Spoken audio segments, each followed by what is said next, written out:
Out here in far north, every river has its secrets.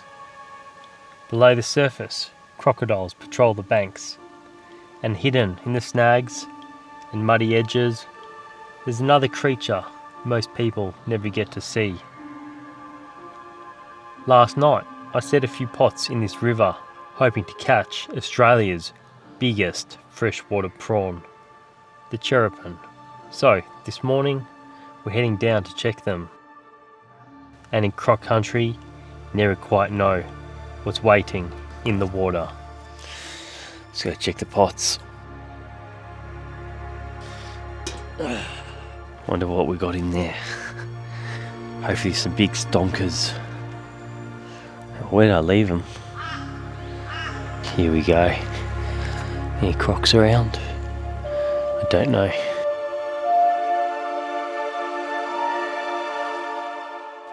Bring it really quick so I don't get out. Check it out.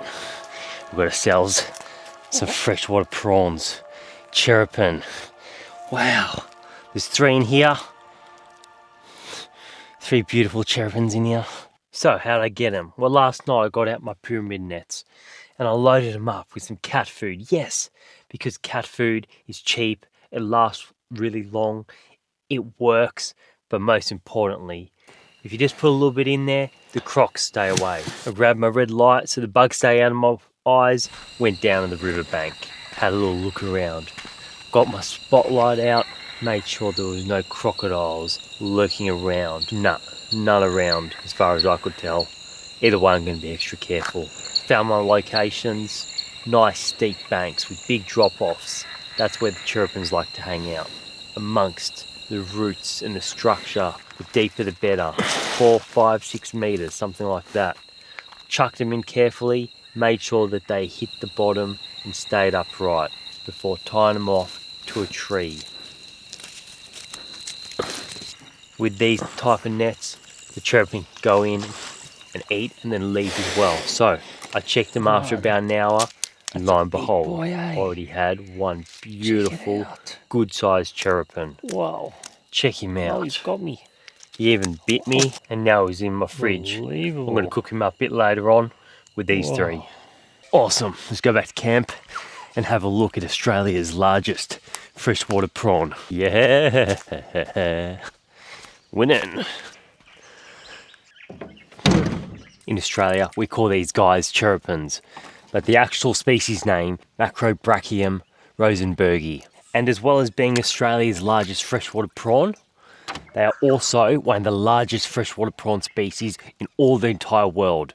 They have some close competitors, such as the American giant river prawn, which is also in the same genus, but they grow to a very similar size, so we can't exactly say that they're the largest. So how big do they get exactly? Well, here in Australia, they've been found 30 centimetres plus. Now that doesn't mean 30 centimetres overall. I'm talking about just the body size. As you can see, the ones I've got here, my biggest one, the overall length is about 30 centimetres. But if I just measure the body, it's more like, it's about 21, 22 centimetres. So imagine 30 to 35 centimetres body, then plus the arms, you're looking at more like 50 to 60 centimetres overall. Absolutely huge. Now, unlike a normal prawn that you find in the ocean, like a king prawn, for example, these guys, they have these long arms, and they're usually a blue colour, especially when they grow to large males like these and even larger. And I guess they've adapted this way, so, you know, to help them eat, to help them to hunt, and they've got quite a bit of power. Now, I'm going to let one of these guys bite me right now, just so I can show you. There you go. They're powerful, they can easily grab my skin. It's nowhere near as powerful as, say, a mud crab. It's not really going to do much damage, but it does hurt a little bit. It's quite tolerable. It rarely really draws any blood. Maybe on the bigger ones when they get past the 30 centimetre mark, then yeah, different story. Now, as a fisherman, I've come across many different types of prawns, freshwater prawns, all across Australia, from north to south. And although there's many different freshwater species that are long-armed, most of them don't get very big. So if you're down in Victoria, New South Wales, South Australia, in the Murray River, in the Yarra River, for example, you'll probably find what looks like a tiny cherabin. And they're not cherabins. They're probably one of about 13 species of long-armed prawns in Australia that are under the same genus, Macrobrachium. These guys are only really found throughout the top end of Australia. So for example, in the Kimberleys, through the Gulf of Carpentaria, through Northern Territory, and through Cape York, and parts of North Queensland. And they're usually not too far inland. Why?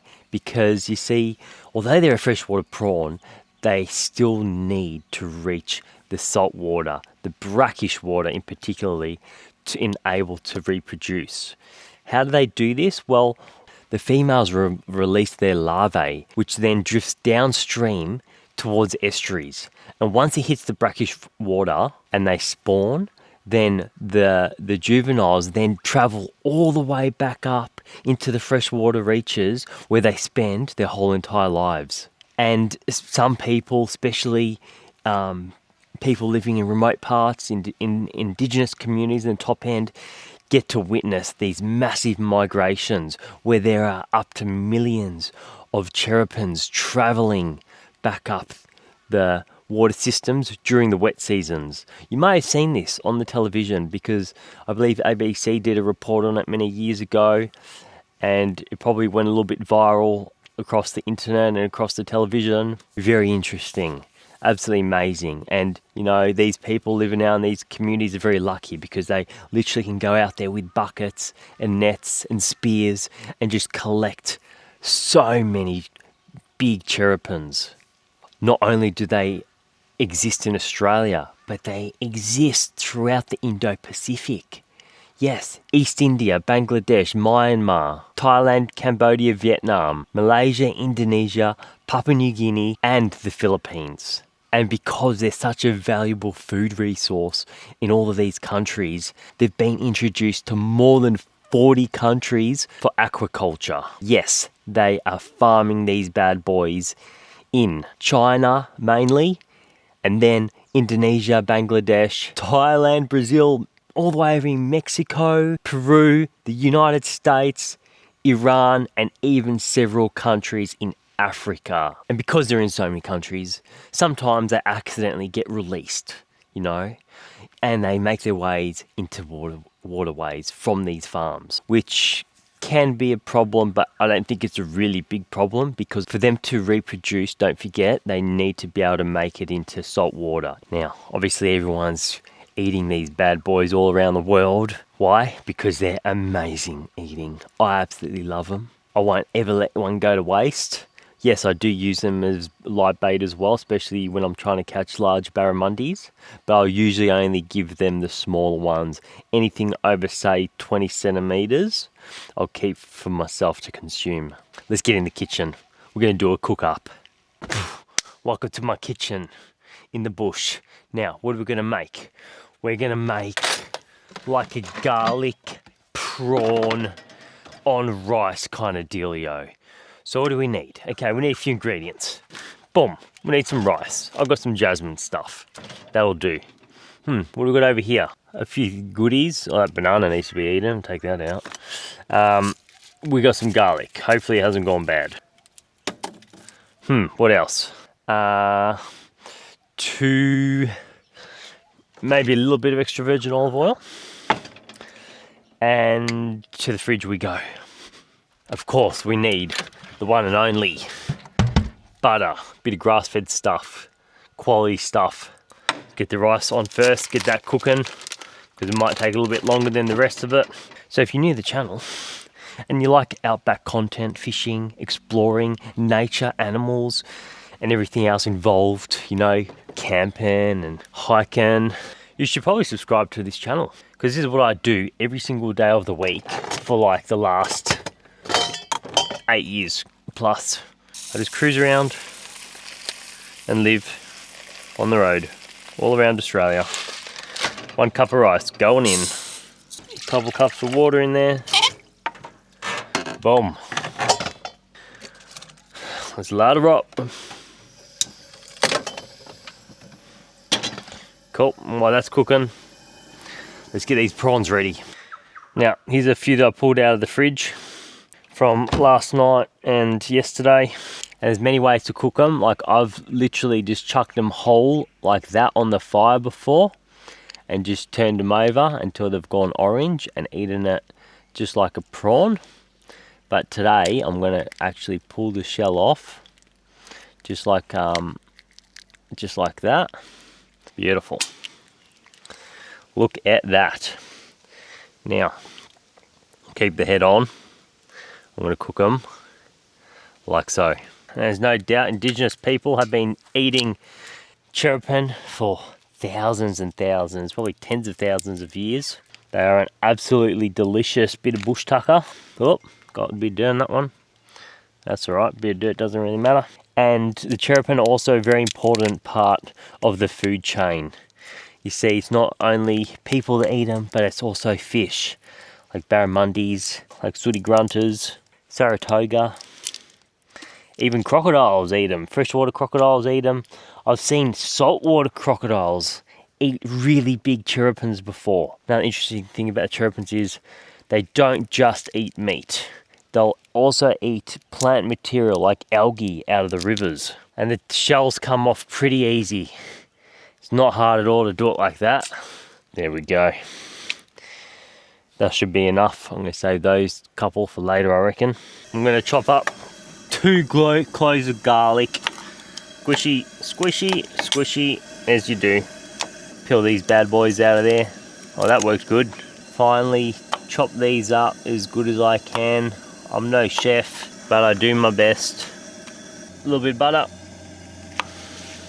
in the fry pan, and I'm also going to add in some extra virgin olive oil so the butter doesn't burn. Just like that. Let's get that garlic in there. Beautiful. Bring that up to temperature. A few flies buzzing around. Whoa, whoa, whoa, whoa, don't fall, don't fall, don't fall. Alright, looking really good, my friends. The garlic and the butter is ready. Alright, let's get them in there. That's it. Yes. Try and get them all in there together, all 6 of them. It's going to be tight. I think we can do it. Cooking very nicely. Yeah. Yeah. Sizzle, sizzle, looking good. And because the shells are off, I can see the tail meat cooking. As they go orange, as the shells go orange, like so, I'm going to flip them over. Just like that, just by hand. That easy. Look at those, wow. They're cooking so well. Absolutely delightful. Have a suss at that. That's how we do it. In the bush kitchen. On the river. Way out in the outback of the top end of Australia. While that's cooking, we're going to stir up a bit of rice. Yeah, nice and fluffy. Looking good, looking good. Almost done. I reckon the little ones like that one, that looks done to me. Yeah, that's done. It's going on. Oh yeah. Doesn't matter if the head there isn't cooked because I'm not eating the head. Yeah. Get them on there. Drizzle. Bit of flavour. Check it out, not bad for a bush meal. Yeah. Oh, I'm very happy with that. It looks amazing. They're cooked all the way through. Yeah, they are. They're cooked all the way through. Perfect. Let's get into it. And there we have it, my friends. Now, in parts of Asia, they would call this a delicacy.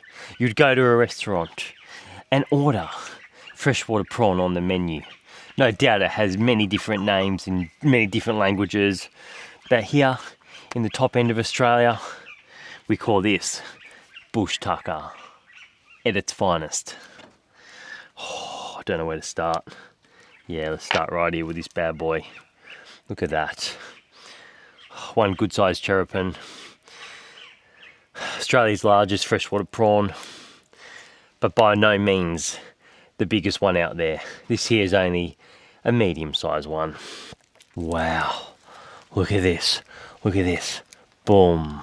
A little bit of sauce on there, natural sauce.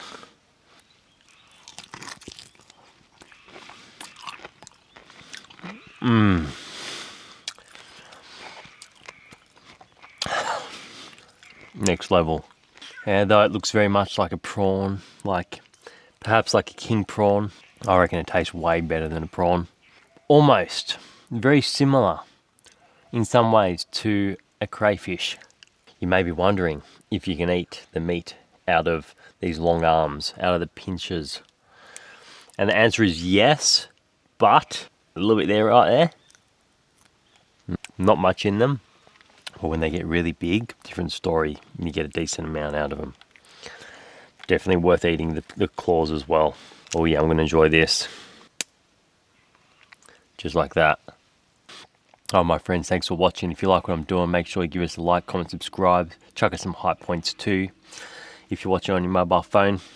If anyone needs to get in contact with me, bushmanmick@gmail.com is my email address. Or you can find me on Instagram at Bushmanmick.